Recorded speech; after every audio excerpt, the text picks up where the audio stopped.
জনতা,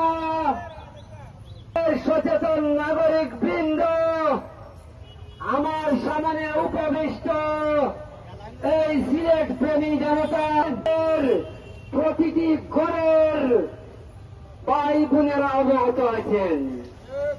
সেটা হচ্ছে এই সিলেটের প্রতিটি রাস্তা ও ফুটপাত দখল মুক্ত করার দাবিতে আমরা বৃহত্তম আন্দোলন সংগ্রাম করে আসছি। প্রিয় নগরবাসী, তারপরও আমাদের সিলেটের এই প্রশাসন এবং নগরবাসীর এই নগর ভবনের সম্মানিত কর্মকর্তাদের টনক নড়ছে না। জানি না কার ইশারায় ওনারা নীরবতা পালন করছেন।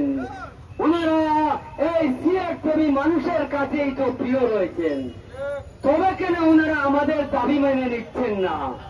আমাদের দাবির প্রতি ওনারা সম্মান প্রদর্শন করছেন না।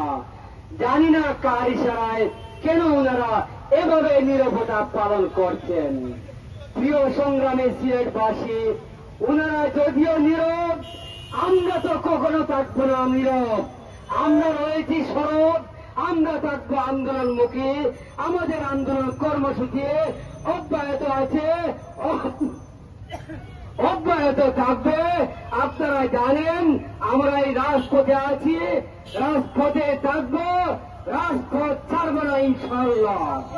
প্রিয় নগরবাসী, আমাদের দাবি মানতেই হবে। আমাদের দাবি অতীতেও মানতে হয়েছে, মেনে নিয়েছে, কিন্তু জানি না এই ফুটপাত ও রাস্তা কেন দখল মুক্ত হয় নাই। এখানে কি এমন শক্তি কাজ করছে, কি এমন দুর্নীতি কাজ করছে, কি এমন ঘুষখোরদের বড় ধরনের হাত রয়েছে, সেটা আমরা ভেঙে দিব এই সিলেটবাসীদেরকে সাথে নিয়ে। প্রিয় সিলেটবাসী, আপনারা যদি অতীতের মতো আমাদের সাথে থাকেন, ইনশাআল্লাহ এই ফুটপাত রাস্তা দখল করেই ছাড়ব ইনশাআল্লাহ। প্রিয় সিলেটবাসী, আমাদের দাবি তো আমাদের নয়, আমাদের দাবি মানে এই সিলেটবাসীর দাবি। আমাদের দাবি মানে এই নগরের 42টি ওয়ার্ডের জনতার দাবি। আমাদের দাবি মানে এই সিলেট আধ্যাত্মিক নগরী হযরত শাহজালাল ইয়ামানি 360 আউলিয়ার পুণ্যভূমি। এই পবিত্র নগরীতে এই বাংলাদেশ থেকে যারা পর্যটক এবং পর্যটক বৃন্দ ভাই ও বোনেরা বেড়াতে আসেন, তাদের নগরী। আজকে এই সকাল 10টা থেকে